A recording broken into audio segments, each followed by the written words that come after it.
আন্তর্জাতিক শিক্ষার্থীদের প্রবেশে লাগাম টানছে কানাডা। টানা দ্বিতীয় বছরের মতো দেশটিতে বিদেশি শিক্ষার্থীর সংখ্যা কমাতে যাচ্ছে দেশটির সরকার।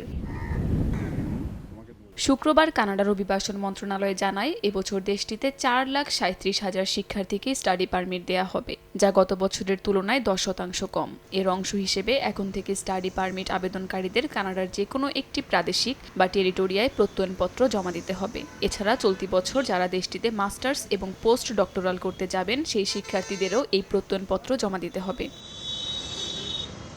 এর আগে 2023 সালে 6 লাখের বেশি বিদেশি শিক্ষার্থী কানাডায় পড়াশোনার সুযোগ পেয়েছিল।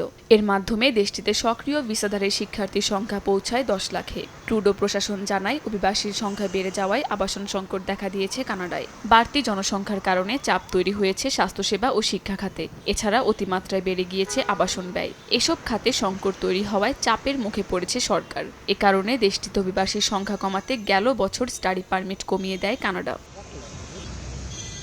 আশ্রয় ও অভিবাসীদের কাজের সুযোগের জন্য সুনাম রয়েছে কানাডার। বিশেষ করে স্বল্পোন্নত দেশগুলোর শিক্ষার্থী ও অভিবাসন প্রত্যাশীদের পছন্দের তালিকায় শীর্ষে রয়েছে দেশটি। তবে সংশ্লিষ্টরা বলছেন, দেশটির নতুন পদক্ষেপে বিপাকে পড়তে পারেন বিদেশি শিক্ষার্থীরা।